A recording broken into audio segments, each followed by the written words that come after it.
The fluorescent lights overhead buzzed with a steady, monotonous drone, a sound the mind had long since tuned out. John Reynolds sat at his standard-issue metal desk in the featureless FBI office, barricaded behind fortress walls built of manila folders.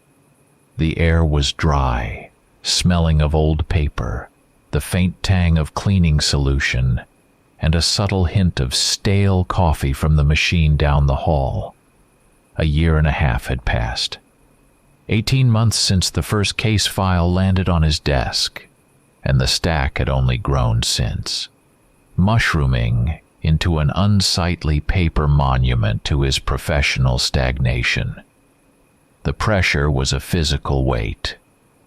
The heaviness in Section Chief Stevenson's gaze during their rare meetings. The terse emails requesting progress updates that never came. But heavier still was the personal frustration, the cold, gnawing sense of failure that had taken root somewhere beneath his ribs and refused to let go, day or night. He sifted through reports, photographs, clippings. Faces stared back at him, frozen in the moments before they dissolved into nothingness. The investigation concerned a series of inexplicable disappearances across the country. The victims varied, but they shared one common thread: an exceptionally high level of training and experience in extreme risk situations. First was Sergeant Michael Chandler, a Delta Force veteran, who vanished during a solo hike in the Appalachians. No signs of struggle, no ransom demands. He simply evaporated. Then Marcus Rex Johnson, a former operative for the private military company Aegis, disappeared from his secluded Montana home. The security system had been professionally disabled. No trace of forced entry. Then Victor Orloff, a Balkan hitman under witness protection in Arizona. His handlers lost contact at precisely 2:17 a.m. A patrol arrived 12 minutes later. An empty house, no signs of violence, just an unfinished cup of tea on the kitchen table. All of them were experts in survival, evasion, combat. And all of them had vanished as if they'd been wiped clean off the map of reality with an eraser. The common denominator was their elite training and the complete, utter lack of any evidence pointing to a struggle or kidnapping in the conventional sense. Its sheer illogicality drove Reynolds mad. A week ago, a message had arrived on his encrypted work terminal. The source was old, trusted through years of working together back in Army intelligence, now holding an inconspicuous position in some administrative building in D.C. They communicated rarely, and only through channels that left no trace in official systems. The message was brief. Your paper nightmare. Look for Project Chimera. Anomalous activity in the Rockies. Sector Gamma 7. Be careful. Channel closed for 1 month. No coordinates, no details. Just a code name and a vague reference to an area. Reynolds spent 2 days scouring open and classified databases for any mention of Project Chimera. The result: 0. It was as if the name had never existed. He tried initiating an official request for reconnaissance in Sector Gamma 7, citing received intelligence. A brick wall. An impenetrable barrier of polite refusals, references to other agencies' jurisdictions, hints about the inadvisability of spreading resources thin. Stevenson called him in. "John," he said, his gaze fixed somewhere over Reynolds' shoulder, "I appreciate your dedication. But this case is cold. Maybe they just decided to disappear. Go deep underground. Focus on the bank fraud case. That one has legs." It was clear to Reynolds. They weren't going to let him dig into this. Someone higher up didn't want him to. The decision solidified by that evening. The official path was blocked. That left only the unofficial one. He filed a request for a 2-week leave, citing family matters. Then he went home to his small apartment in Arlington. There, in a steel safe, lay his personal arsenal: a Sig Sauer P 226, a Remington 870, several magazines, boxes of ammo, a tactical backpack, a survival kit, an older model night vision device. He meticulously cleaned and oiled the weapons, packed his gear. He spent the next day studying maps of the Gamma 7 area. Old topographical charts showed a small, long-abandoned mining town that didn't appear on modern high-resolution satellite images. Just a blurred patch of dense forest. He also found several scattered reports of hikers and hunters who had gone missing in the region over the past 30 years. Cases long filed away in archives as accidents or animal attacks. Coincidence? Reynolds didn't believe in coincidences. On the morning of the third day, he drove out of the city in his nondescript dark blue Ford Explorer. Leaving Virginia, heading west on I-66, he spotted it in his rearview mirror. A black sedan. Chrysler 300 with tinted windows. It stayed 2 or 3 car lengths behind, never closing the gap, never falling back. Reynolds turned onto a secondary road, then another. The sedan followed. He executed a few sharp maneuvers, accelerated on a straight stretch, then braked hard before a curve. The sedan mirrored his actions, with a slight delay. There was no doubt. He was being tailed. By the people who didn't want him poking around Chimera. A cold premonition prickled the back of his neck. He wrenched the steering wheel, swerving onto a dirt road leading to an old quarry, kicking up a cloud of dust. In the mirror, he saw the sedan pull over onto the shoulder of the highway, hesitating to follow him off-road. He'd shaken them. For now. But the feeling of being watched, the knowledge that his trip was no longer a secret, settled like a heavy weight, adding to the burden of his gear-laden pack. The road ahead was long, and he now understood, far more dangerous than he had initially assumed. The journey west took 2 days of monotonous driving along wide ribbons of interstate highways that eventually gave way to narrow roads, winding through foothills. The Rocky Mountains rose on the horizon like a jagged wall, distant and unreal at first, then growing ever more massive and imposing. Reynolds tried to keep a low profile, stopping at gas stations in small towns, paying cash, sleeping for a few hours in the car at rest stops.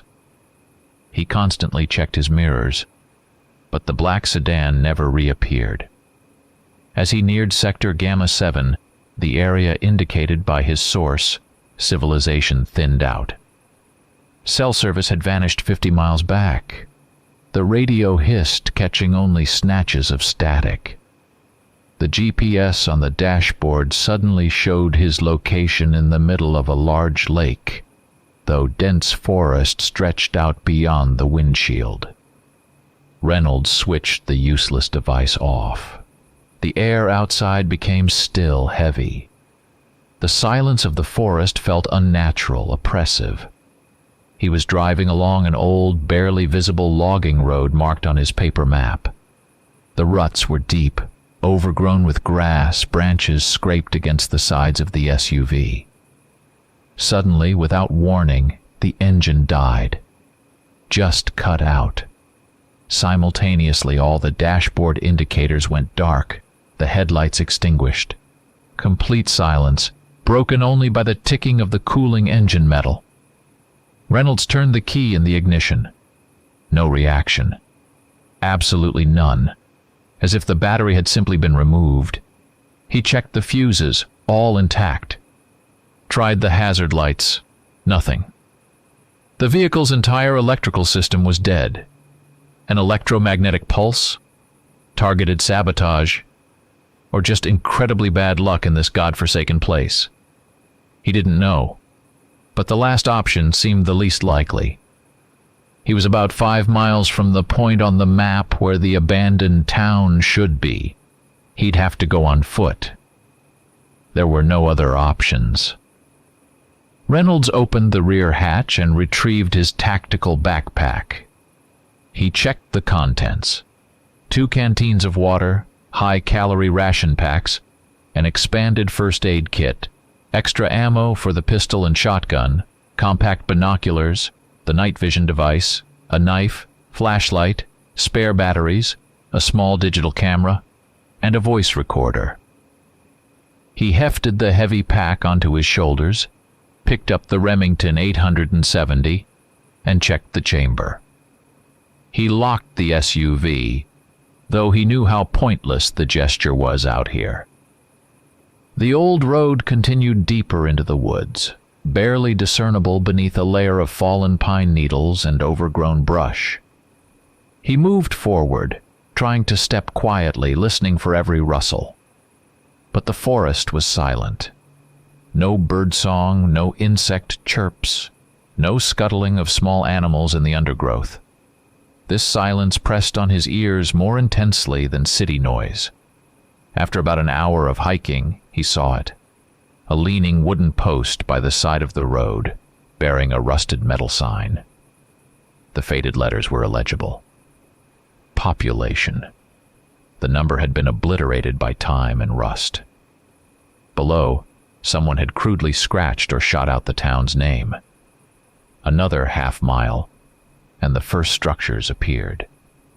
The town greeted him with ruin. He entered from the northern edge. The street was choked with debris, overturned cars missing wheels, trash. Houses stood with shattered windows, dark sockets staring at the uninvited guest. Walls were scrawled with graffiti, but not typical street art. Short, jagged phrases painted in red or something like it, possibly blood. Beasts, run, snipers. Reynolds instinctively assessed the scene tactically. The collapsed second story of a corner building offered an excellent firing position overlooking 2 streets. Narrow alleys between houses created blind spots, perfect for ambushes. His attention was drawn to an object standing in the middle of the main street. A military jeep, sand-colored. He approached cautiously, shotgun ready. The tires were slashed, the windshield spider-webbed from several bullet holes. But the strangest thing was on the driver's side door. Deep, parallel gouges, as if something with enormous claws had raked across the metal, leaving furrows down to the primer. Reynolds carefully peered inside through the shattered window.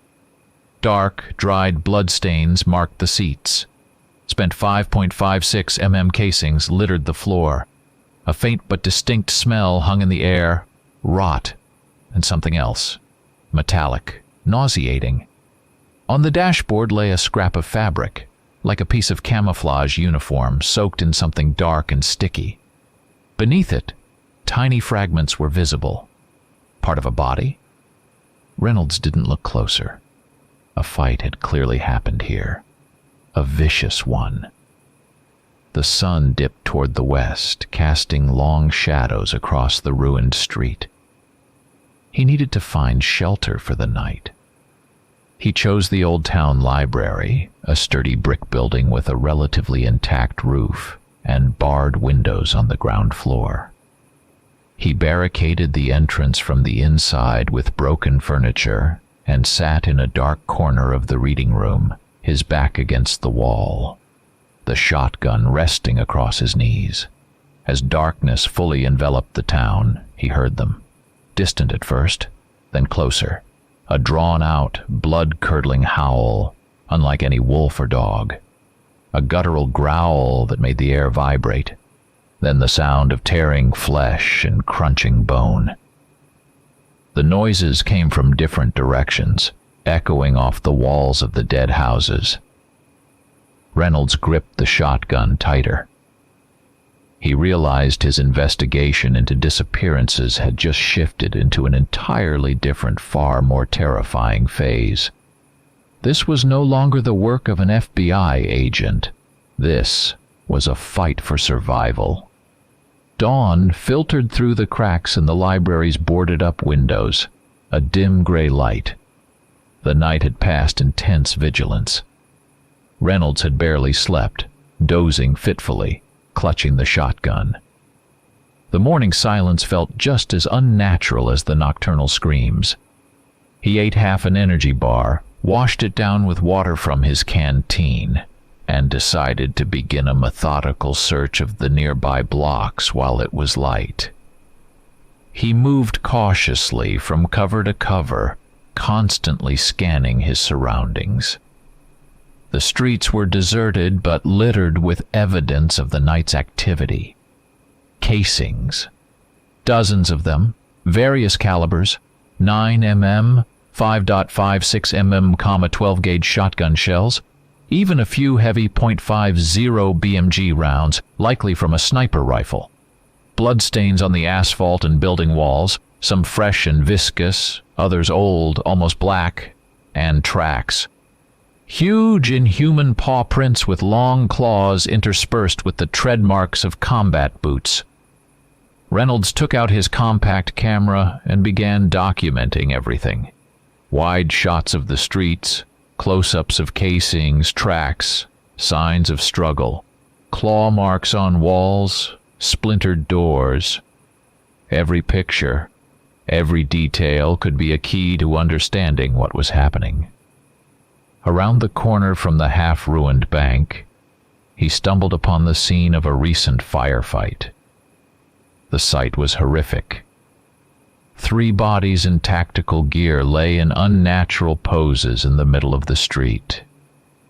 Their body armor and load-bearing vests were ripped to shreds, weapons scattered nearby. The bodies themselves were literally torn apart, limbs severed, chests ripped open, internal organs partially missing. The force required to do that to trained fighters in full kit was unimaginable. Reynolds forced himself closer. He recognized one of the faces, contorted in a death mask of agony. Sergeant Carlos Martinez, a former Navy SEAL, listed as missing 3 months ago. His photo was in one of the files on Reynolds' desk. Another face seemed vaguely familiar, perhaps one of the PMC contractors whose file he'd reviewed. So the missing were ending up here. Why? Were they kidnapped? For what purpose? As bait? The questions multiplied. The day passed in a feverish collection of evidence and attempts to map the area, marking potentially safe routes and danger zones. Reynolds avoided open spaces, moved through alleys, peered into abandoned buildings.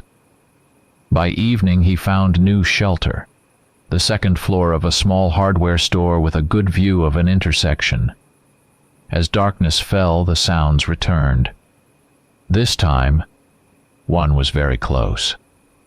Reynolds froze by the window, raising his binoculars. The moon emerged from behind the clouds, bathing the street in ghostly light. A creature moved slowly down it. It was bipedal, but its proportions were wrong. Taller than the average man, perhaps 6.5 feet. It was covered in thick, dark fur. Long arms tipped with enormous claws nearly brushed the ground. Its head was elongated with powerful jaws and burning yellow eyes. It moved with a jerky, uneven gait, sniffing the air, turning its head from side to side. There was something bestial, primal in its movements, yet hints of residual human motor control flickered through. An awkward turn of the shoulders, an almost deliberate gesture as a hand-like paw scratched its side. What was it? An animal? No, not likely. This creature. It looked more like a werewolf. The thought struck the agent like lightning. That's it. A werewolf. But how could that be? Reynolds tried to turn on his camera to record, but the light was too low. The image was blurry and indistinct. He took out his voice recorder and began whispering a description. Subject bipedal humanoid, presumed result of mutation or genetic modification.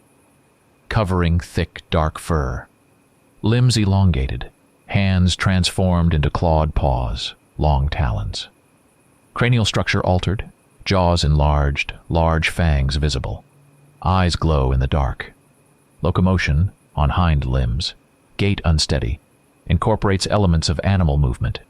Emits low growl, sniffing behavior observed. Potential vulnerabilities. Presumed head, possibly spinal column. Heavy caliber weapon or specialized ordnance required. He knew his Sig Sauer was unlikely to stop such a beast, except perhaps with a precise headshot. The shotgun seemed a more reliable option at close range. Suddenly, the creature vanished from view, turning into a dark alley.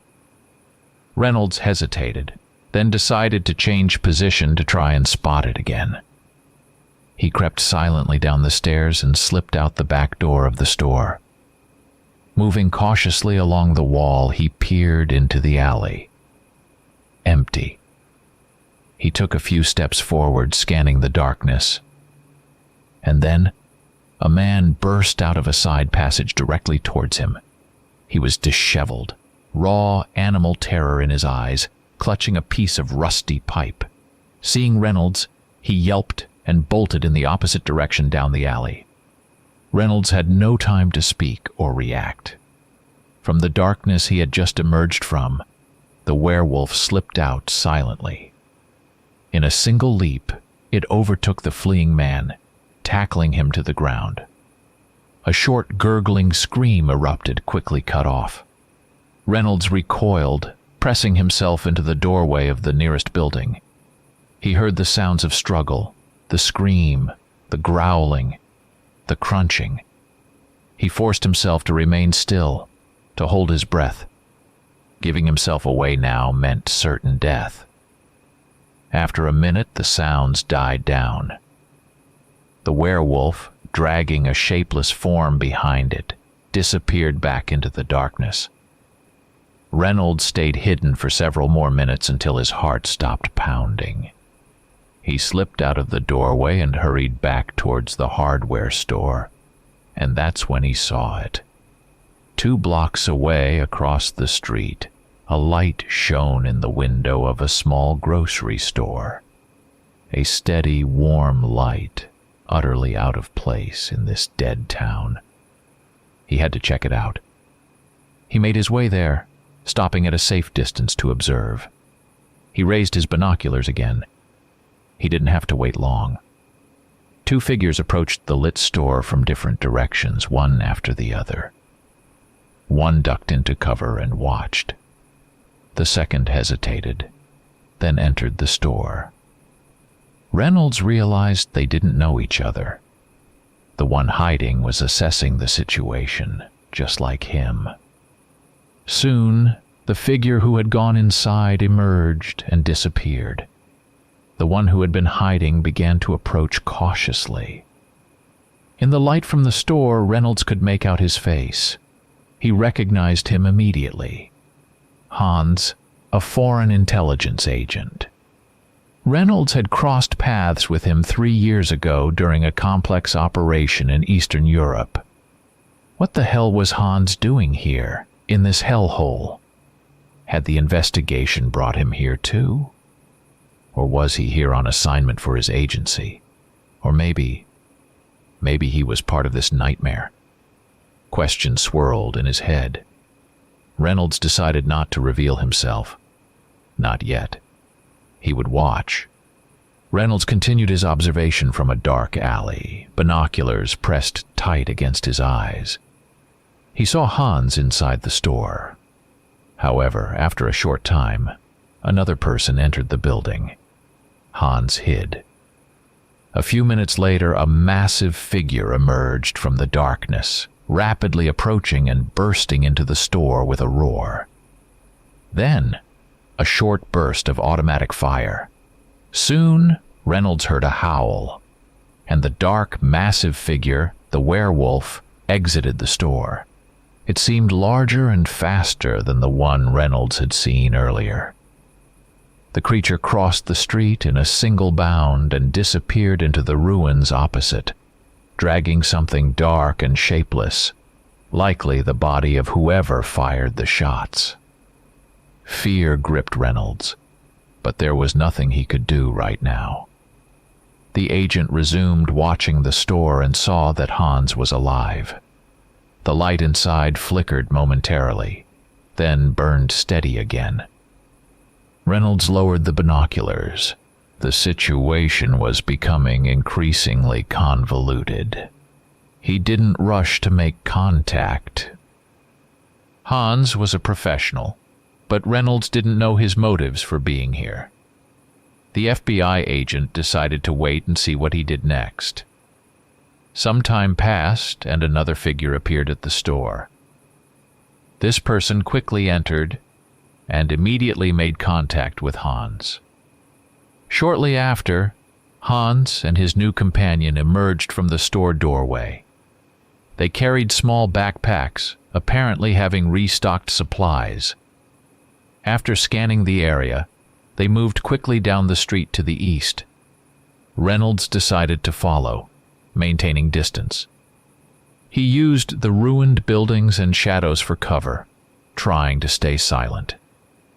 Hans and his companion moved with confidence, clearly having a destination. 3 blocks later, they turned towards a large, imposing red brick building, the former police station. Reynolds gave an approving grunt. The choice of shelter was tactically sound. Thick walls, bars on the ground floor windows, likely an armory inside. While Hans and his companion checked the main entrance and prepared to enter, Reynolds decided to circle the building from the other side to assess the situation. He moved along the ivy-covered side wall. He stopped at one of the basement windows covered by a rusty grate. From the depths, a faint, intermittent groan could be heard. A human groan. Near the window, a huge hole gaped in the brick wall, large enough for 2 people, or something larger, to crawl through. The edges of the hole were crumbled, and deep scratches marred the bricks, similar to those he'd seen on the military jeep. Reynolds felt a chill. If there was someone wounded in the basement, what made that hole? And why had it left the injured person alive? A lair? Bait? He backed away from the window, deciding not to intervene yet. It felt callous, but the FBI agent reasoned that by holding back, he might learn more. Day broke, and Reynolds watched the police station from a safe distance.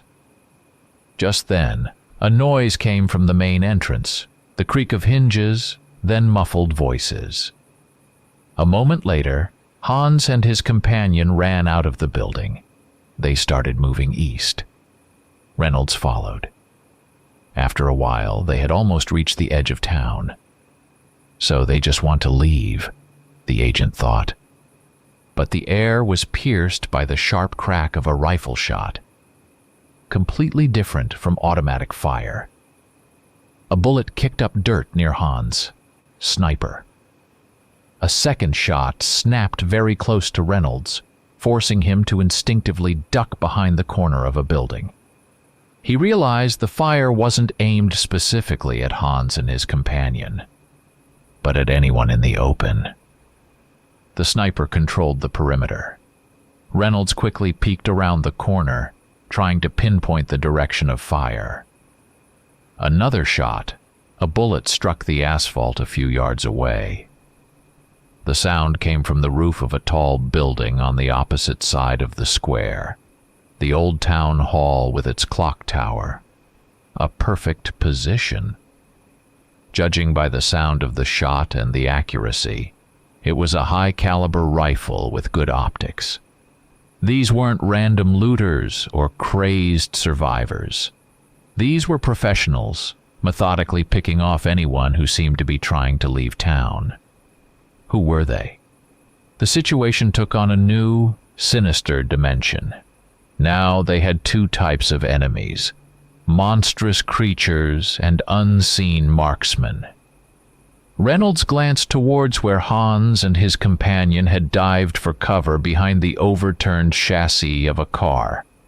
They were experienced fighters and apparently had no connection to this horrific place. Otherwise, they wouldn't be trying to flee. Reynolds' suspicions about Hans hadn't panned out. But why was he here? Why had Hans, an active intelligence operative with extensive experience, become a victim of kidnapping? What forces could abduct such a skilled operative so easily? Now they were pinned down. Surviving alone here was impossible. Joining forces was the only rational option. It was a chance not only to survive, but also to get answers. Reynolds made his decision. He had to make contact. However, acting on that decision proved difficult.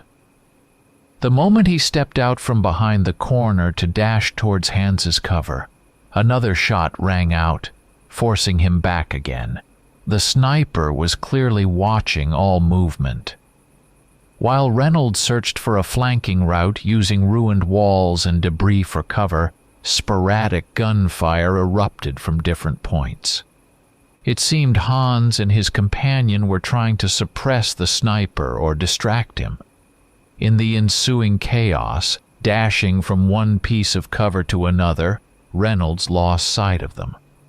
When the shooting momentarily subsided, he peered out from behind a fragment of concrete slab. The streets in front of the station were empty. Hans and his companion had vanished. Reynolds had to find them again in this labyrinth of death before trying to establish contact. And he needed to do it quickly, before they were all picked off one by one. The search for Hans and his companion took a long time. At one point, Reynolds began to despair.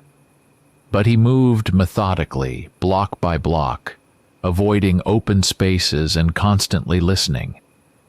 He found them in a dilapidated 3-story residential building, apparently a former apartment house. They weren't alone. Hans and his first companion had been joined by 3 others, all armed, looking tense and exhausted. Reynolds cautiously approached the back entrance, which, judging by the tracks, the group had used. He raised his hands, showing he wasn't an immediate threat, the shotgun slung behind his back, and slowly entered the dark hallway. The reaction was instantaneous. 5 barrels leveled at him. Freeze. Hands on your head. Hans's voice was sharp, devoid of recognition. Reynolds slowly complied. Hans? John Reynolds, FBI. We met in Prague 3 years ago. Hans squinted, peering at his face in the dim light filtering through a grimy window. The tension eased slightly, but no one lowered their weapons. Reynolds? What the hell are you doing here, investigating disappearances? Seems all roads lead here. Reynolds slowly lowered one hand, pulled his badge case from his inner jacket pocket, and tossed it onto the floor in front of him. The second man, a stocky individual with a short haircut and a scar on his cheek, picked up the credentials, studied them, and handed them to Hans. Mistrust still hung heavy in the air, thick as the dust in the abandoned building. FBI? You sent here officially? The man with the scar asked. Not exactly. Let's just say I'm on leave, Reynolds replied.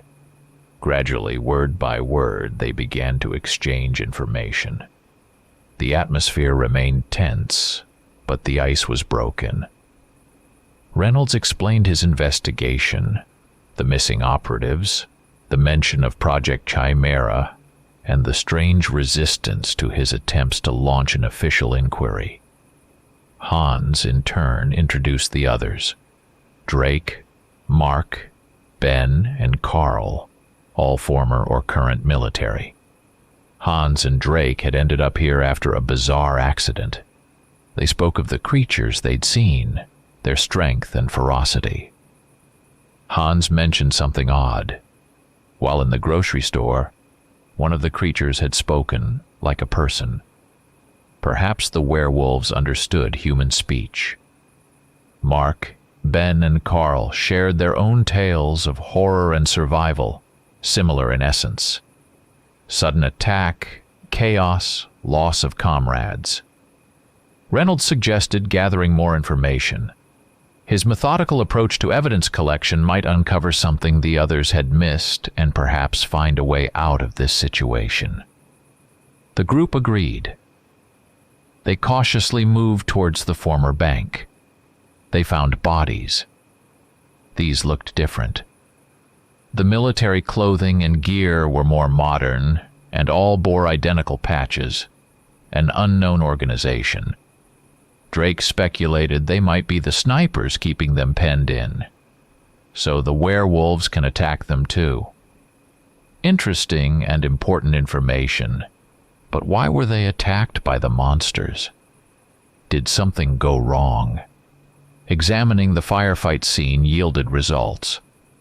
Behind one of the bodies, under a layer of trash, Reynolds found a small, almost empty medical auto-injector, similar to those used in the military for antidotes or stimulants. There were no markings on the casing, but remnants of a viscous, darkish liquid were visible inside. The clue was faint, but combined with Reynolds' intel on missing elite fighters and Hans's observations about the creature's strange behavior, a picture began to emerge. This town was a testing ground, a proving ground for some kind of bioweapon, and the missing operatives were the test subjects. Project Chimera. The name took on a sinister meaning. Despite the shared goal, the first disagreements surfaced within the group. Ben and Carl, the least experienced in combat situations, insisted on an immediate breakout attempt. Screw the evidence. "We're all gonna die here," Ben argued hotly. Mark silently supported them. Reynolds countered. Without understanding what they were up against and without proof of what was happening, their chances of survival and of being believed on the outside were minimal. Besides, he reminded them of the snipers controlling the exits. Hans and Drake took a middle ground. They wanted out too, but understood the need for intel to plan a successful escape. "We don't know their numbers, their vulnerabilities, who controls the snipers." "Charging in blind is suicide," Drake reasonably pointed out. In the end, grudgingly, everyone agreed to continue reconnaissance and information gathering, but the tension within the group lingered. As darkness fell, they returned to their temporary shelter in the apartment building. They set up a watch schedule. Around midnight, during Carl and Mark's watch, a crash echoed from below. The first-floor door was smashed in. Attack. 2 werewolves burst inside. They were smaller and leaner than the one Reynolds had seen earlier, but moved with incredible speed and coordination, as if they knew the building's layout. A chaotic fight erupted in the cramped hallways and rooms. Gunshots roared, mingling with the furious snarls of the beasts and human cries. Reynolds, Hans, and Drake operated like a single unit, covering each other, pushing the monsters back with suppressive fire. Ben and Carl fired almost indiscriminately, hindering more than helping. Mark fumbled, trying to reload his pistol with trembling hands. These werewolves seemed different, more cunning, employing tactics, as if someone had directed them against the group. Suddenly, one werewolf leaped onto Carl, knocking him down.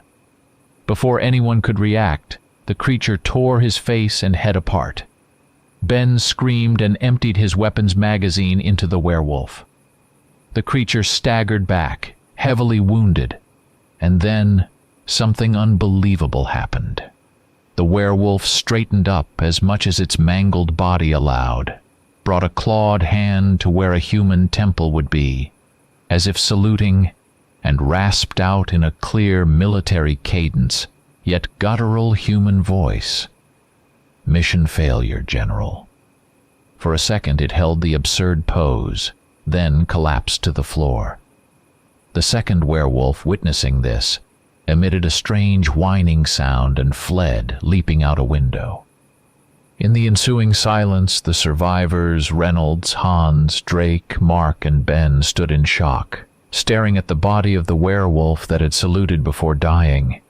"General," Hans whispered. Drake cursed under his breath. Reynolds felt icy fingers trace his spine. There was far more human left in these things than it first appeared. The events of the previous night, the coordinated attack, the werewolf's dying words and gesture, left no doubt. What was happening in this town wasn't just a chaotic monster infestation. There was an organization behind it, a structure, command, and control. "There has to be a center," Reynolds said, as dawn broke, and they gathered in the least damaged room, cleaning up the aftermath of the night's battle. A command post. Somewhere they coordinate these creatures and those snipers. But where to find it in this dead town? The anomalies they'd observed, the working light in the grocery store, the possible selective electronic disruption upon entry, the coordinated actions of some werewolves pointed to an active infrastructure. Just then, Ben, the quietest, and until now, least useful member of the group, spoke up. "I saw something," he said hesitantly, avoiding eye contact. "When I first got here, tried to hide out in the old factory on the south side. There, the ground was humming, and the ventilation grates were weird, new, not rusted like everything else. The industrial zone. Logical. Enough space to conceal a hidden facility, potential for camouflaged entrances and exits, likely access to underground utilities. They decided to check it out.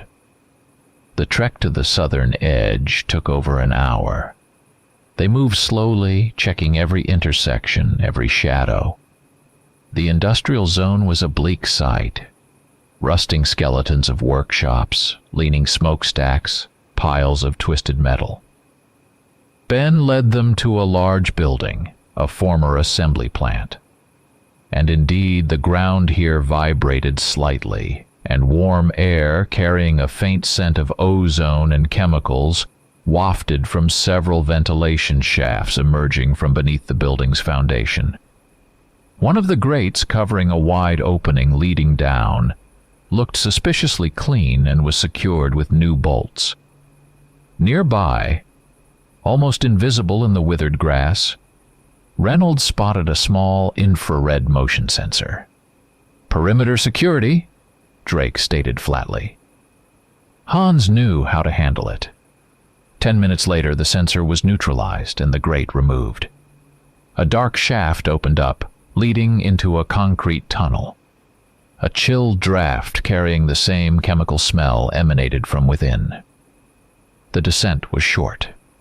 They found themselves in a wide, well-lit corridor with smooth concrete walls. The air was cool and clean. The hum of ventilation grew louder. This was a modern underground complex, starkly contrasting with the ruin above. They moved forward, weapons ready. Soon, the corridor opened into a vast chamber, resembling a hybrid laboratory and vivarium. Rows of large, thick plexiglass cages lined the walls. Most were empty, but dark bloodstains and tufts of fur were visible in some. In the center stood metal tables like operating tables, equipped with restraints and drainage channels. Nearby were large glass tanks filled with murky greenish fluid, in which floated indistinct shapes. Large screens mounted on the walls displayed complex DNA diagrams, graphs, and charts. On one screen, Reynolds saw the header, Project Chimera. Phase 3, Field Trials, Status Active. Folders filled with reports lay scattered nearby. They split up to search the room more quickly. Reynolds approached one of the workstations. It was active but password protected. Hans, fiddling again with wires and some small device, managed to bypass the security. Access to the file system opened up. They found what they were looking for. Video recordings of experiments, observation logs, scientists' reports. The truth revealed was monstrous. The chimeras, the werewolves, were the result of human genetic modification. Subjects with specific physical and psychological profiles, often former military mercenaries, the very ones whose disappearances Reynolds was investigating, were used as the base. Their DNA was modified using genes from various predators, wolves, bears, large felines, to enhance strength, speed, regeneration, and aggression. A specially developed viral vector was used to accelerate and control the transformation. The project's goal was horrifyingly mundane, creating the perfect controllable super soldier. The town served as a proving ground to test different versions of the chimeras in near-combat conditions. Drake found the personal audio log of one of the lead scientists, Dr. Alan Fernby. In a trembling voice, the scientist described his experiments, his initial excitement at early successes, and his growing horror at what they had created. The creatures were becoming stronger, more aggressive, and increasingly difficult to control. They retained fragments of memory, personality. These aren't just animals. It's torture for the soul trapped in a monster's body, the voice crackled from the speaker. Fernby mentioned his attempts to secretly embed control mechanisms and specific vulnerabilities into the genetic code. Heightened sensitivity to bright light, explaining their nocturnal activity, certain sonic frequencies, and strangely enough, silver. Not due to mysticism, but because of a specific biochemical reaction of the modified organism to silver ions. Maybe this will give them a chance. Or us, he concluded his last entry. As they copied the most critical files onto a secure flash drive Reynolds had providentially brought along, red flashing lights ignited in the corridor, and a piercing siren wailed. A message appeared on one of the screens. Warning: unauthorized access in Sector Delta. Lockdown protocol activated. Heavy steel doors slammed down with a clang, sealing the lab exit and their path back. They were trapped. Their presence had been detected. And then a calm, slightly weary voice came over the intercom system. The same voice as Dr. Fernby's from the audio log. You have to help me. But you don't have much time. Security forces are on their way. But I can show you how to get out. If you promise to get the truth about this nightmare out. Upload the data you copied to the main complex server. I'll give you access. Then follow my instructions. I'll guide you to an emergency exit through the old service tunnels. The voice sounded sincere, but Reynolds and the others felt a prickle of doubt. Too timely, too convenient, but they had no choice. They were locked in the heart of a monstrous experiment, and the siren wailed louder. All right, Dr. Fernby, we'll trust you. Tell us what to do. Hans replied into the microphone of the nearest terminal. while Reynolds and Drake covered the entrances to the lab. The scientist's voice from the speakers became more hurried but remained calm. He dictated an access code for the server room in an adjacent area and instructed them to upload the copied files, explaining it was necessary to create a backup in case the flash drive is lost. Then he pointed to an inconspicuous panel in the wall, behind which, he claimed, lay the entrance to a system of old ventilation shafts leading to an emergency escape tunnel on the complex's periphery. "Move quickly and quietly," the voice instructed. "I'll disable motion sensors and cameras along your route, but some sectors might contain failed early prototypes. Avoid contact at all costs." The panel indeed gave way, revealing a narrow, dusty passage.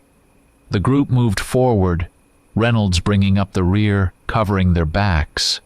They navigated tight, dimly lit tunnels and ventilation shafts. The air was stale, smelling of dust, rust, and something sickly sweet, decay. Fernby's voice periodically echoed from small speakers on the walls, guiding them, warning of monsters, indicating turns. Several times they had to freeze in the darkness as werewolves passed nearby. Once, in a side passage viewed through thick glass, they saw something horrific, a creature only vaguely resembling a werewolf, but much larger, with disproportionately long limbs and multiple pairs of glowing eyes. It thrashed against the glass, making gurgling sounds. An early prototype? A failed experiment? Fernby hurried them onward. Despite the scientist's help, Reynolds couldn't shake the feeling of a setup. The route seemed too smooth. The monsters appeared only where they weren't. Doors opened before them, security systems deactivated at the last second. It was too perfect. His suspicions intensified when Fernby directed them through a large, empty warehouse sector. "Almost there," the voice said. "The next door leads to an elevator to the surface. Be careful. Beyond the door there might be—" The voice cut off. The heavy metal door before them hissed open. Beyond it was no elevator. It was a relatively small, brightly lit, sealed chamber. And they were already waiting. At least 10 figures in heavy tactical gear, automatic weapons raised. On the opposite wall, Reynolds saw a surveillance camera and a speaker. The same voice of Fernby emanated from the speaker, but now devoid of weariness or sympathy. Only cold triumph. "Welcome. Uninvited guests. Thank you for your cooperation and for delivering the materials directly into the hands of security. You've greatly simplified our task of data recovery. Unfortunately, due to an accident, the assets escaped, and the corridors became infested with rampaging werewolves. I wasn't willing to risk my own people. But then you gentlemen arrived. My sincere thanks for your assistance. And please, bear me no ill will. Eliminate them." The trap snapped shut. The door behind them slammed closed with a clang. The security forces opened fire. A desperate firefight erupted in the confined space. Bullets ricocheted off the walls with deafening whines. Reynolds, Hans, and Drake, drawing on their combat experience, instantly dispersed, using the few crates and pieces of equipment as cover. Mark and Ben were caught in the open. Ben screamed and fell, cut down by a burst of gunfire. Mark, overcoming his shock, began firing back with his pistol, trying to retreat towards Drake's cover. Hans laid down methodical fire, forcing the enemy to hug the floor. Reynolds spotted the door control panel on the wall near one of the guards' positions. Getting to it was their only chance. He signaled Drake. He understood without words. "Cover me!" Drake shouted, tossing a smoke grenade into the center of the room. As smoke filled the chamber, he and Hans unleashed a barrage of fire towards the enemy positions. Mark, seizing the moment, scrambled towards Reynolds. "I have the drive. He made me copy everything to the server. But I kept the original," he gasped, shoving the small data stick towards him. Just then, a stray bullet fired blindly through the smoke struck him in the chest. He collapsed into Reynolds' arms, managing to press the flash drive into his palm. "Run," he whispered. Reynolds, covered by Hans and Drake's fire, lunged for the panel. He slammed the button to open the opposite door.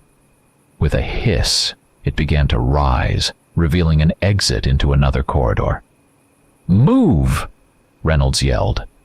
The three of them burst out of the death trap, firing as they went.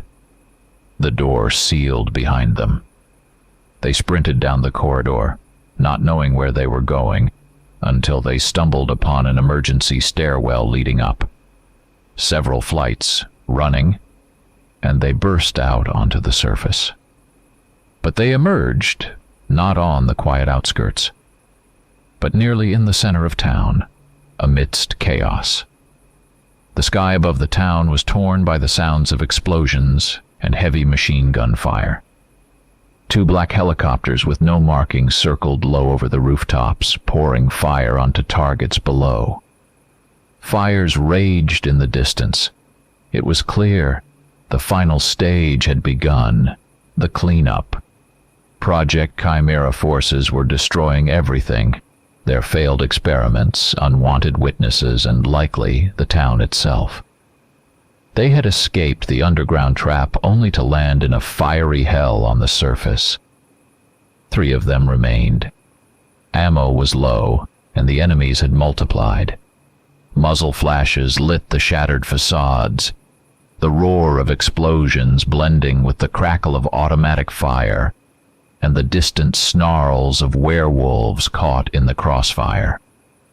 The black helicopters methodically swept the streets from above, their machine guns making no distinction between humans and monsters. It became brutally clear that their main adversaries now were not just the creations of Chimera, but also highly trained, ruthless cleaners, carrying out orders to wipe the town and all its secrets off the face of the earth.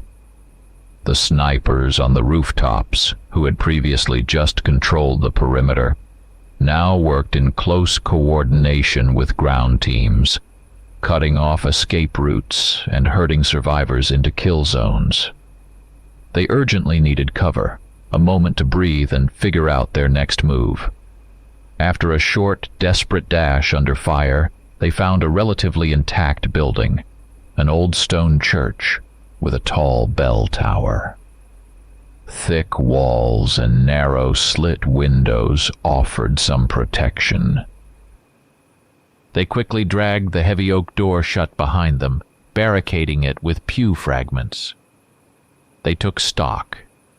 Dusty shafts of light pierced the broken stained glass windows, illuminating rows of empty pews and an altar piled with debris. Relatively safe, at least for the moment. "We need to contact the outside world," Reynolds said, pulling the flash drive Mark had given him from his pocket. "This data has to get out." He remembered the communication equipment he'd seen in the lab, possibly used by Fernby. Some of it might be found in discarded cleaner gear or at their command post, if one was nearby. But first, they had to try what they had. Hans pulled a small satellite communicator from his pocket. "Managed to grab this from the lab downstairs. Battery's almost dead, and they're jamming signals here, but it's worth a shot," he said. He switched it on. Static filled the small screen. No connection.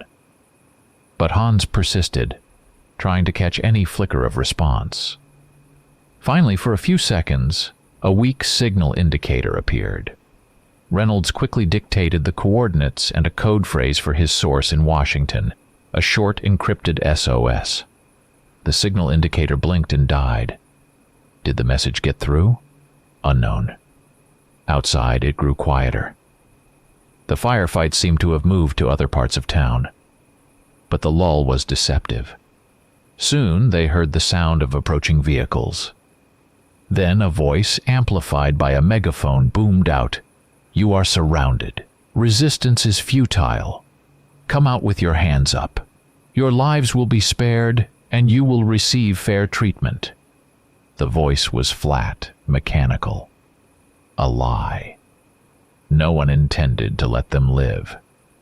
The cleaners weren't going to storm the church head-on, risking casualties. They decided to wear them down with attrition and psychological pressure. Periodically, the megaphone repeated the offer to surrender. Then, flashbang grenades flew through the windows. The detonations inside the confined space were deafening, the flashes blinding. After that, they tried gas canisters arced through the broken windows, releasing acrid smoke. They were forced up into the choir loft, where the air was clearer. The pressure mounted, nerves frayed. Desperation began to seep even into the hardened fighters. "Maybe we should try to break out," Drake suggested unexpectedly. "Sitting here is certain death. We're almost out of ammo." Hans shook his head. "That's exactly what they want. Lure us into the open." Reynolds was silent. He replayed the events of the last few hours in his mind.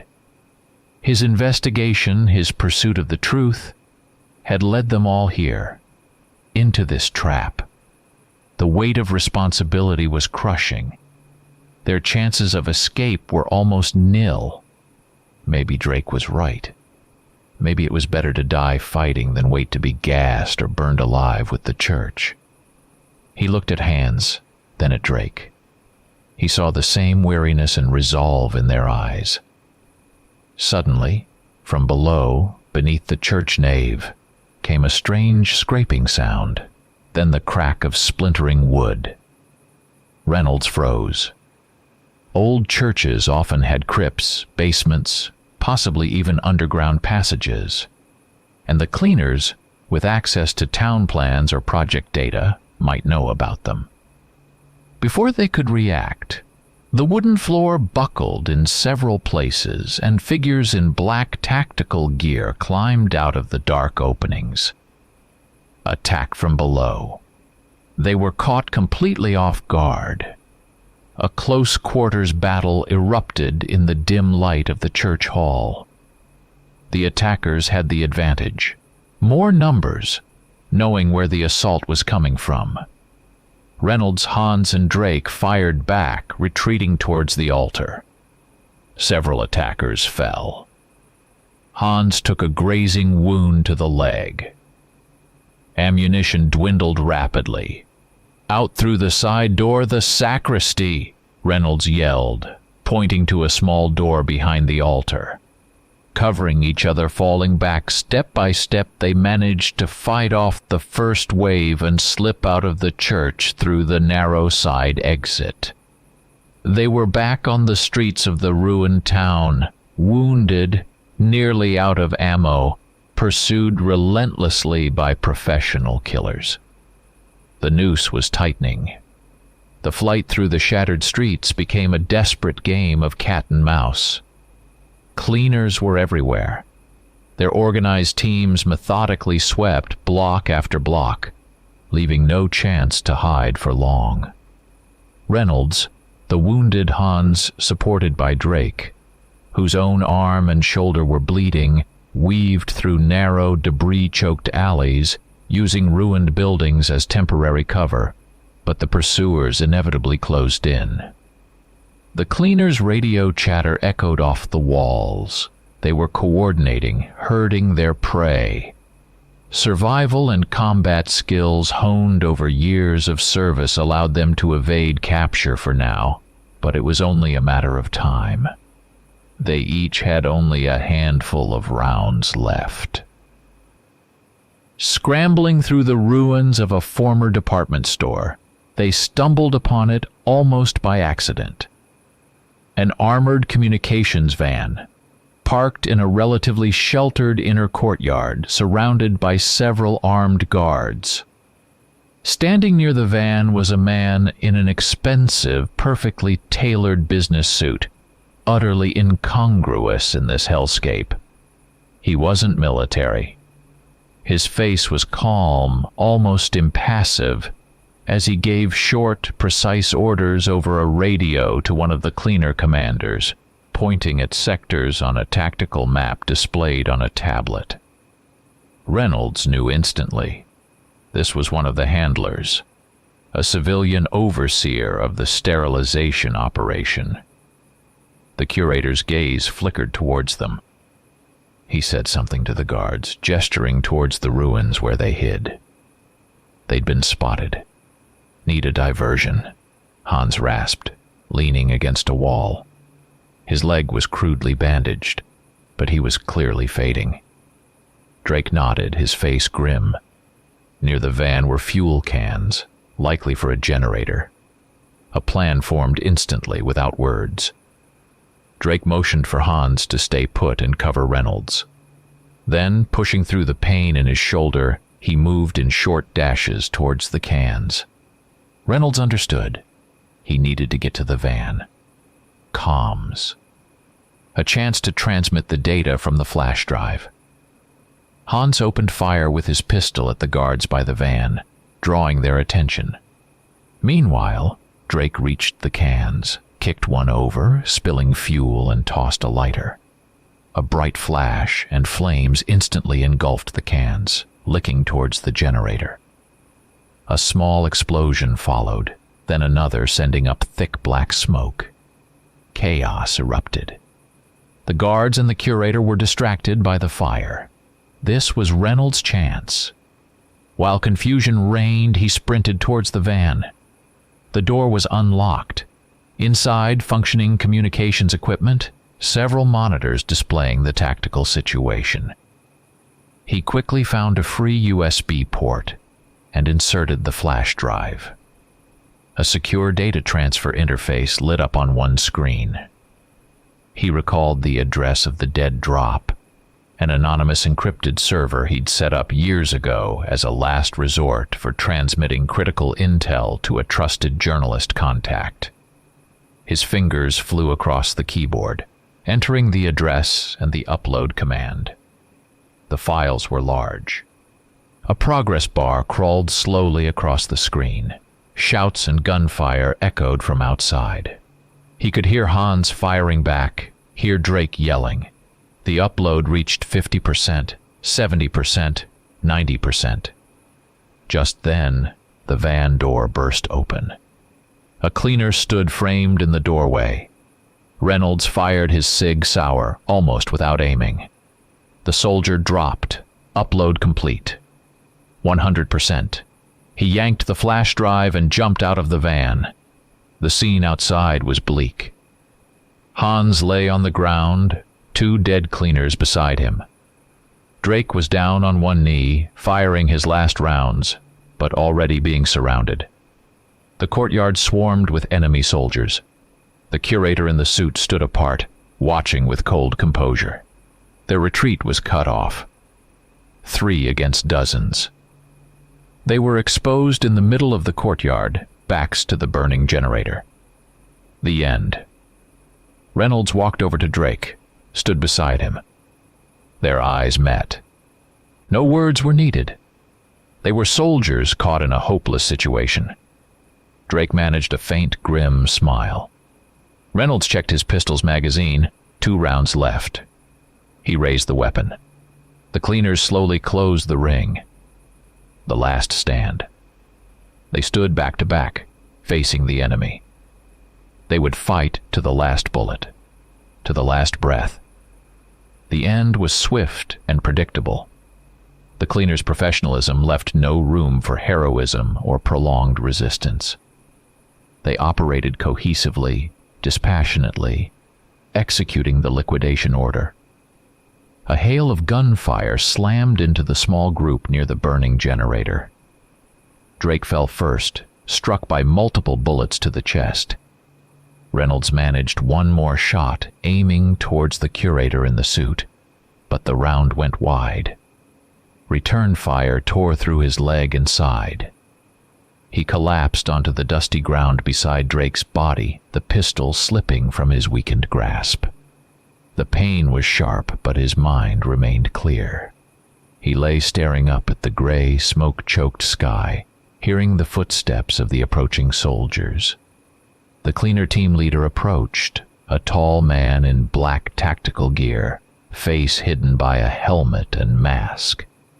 The curator in the immaculate suit, now slightly smudged with soot, stopped beside him. He looked down at Reynolds without expression. Reynolds' final thought wasn't of himself, not of the pain, not of failure. It was of the small packet of data hurtling through cyberspace towards the journalist's server. Had it made it? Would it be found? He didn't know.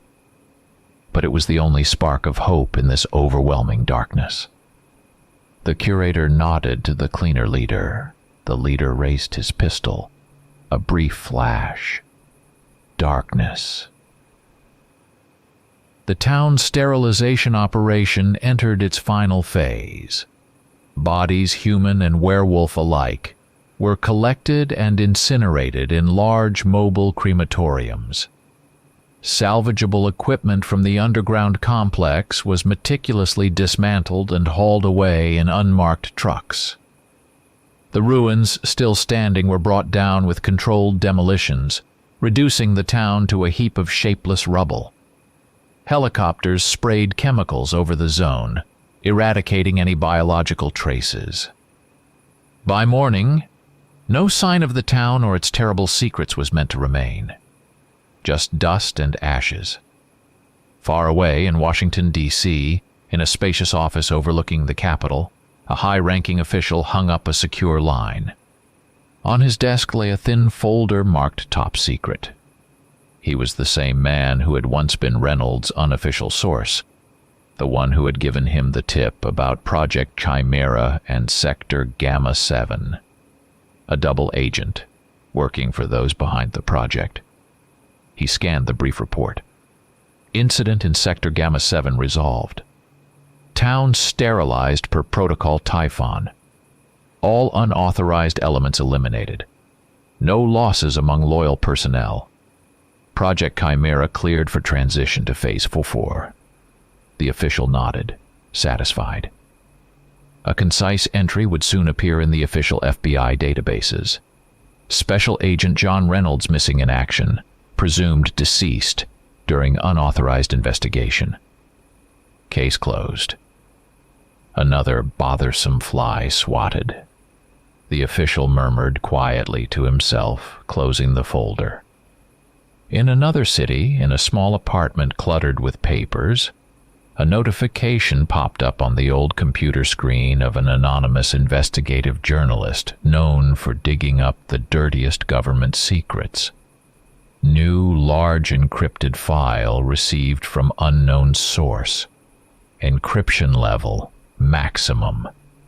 The journalist raised his eyebrows in surprise. Could he crack the encryption? Would he risk publishing whatever it contained? For now, no one knew.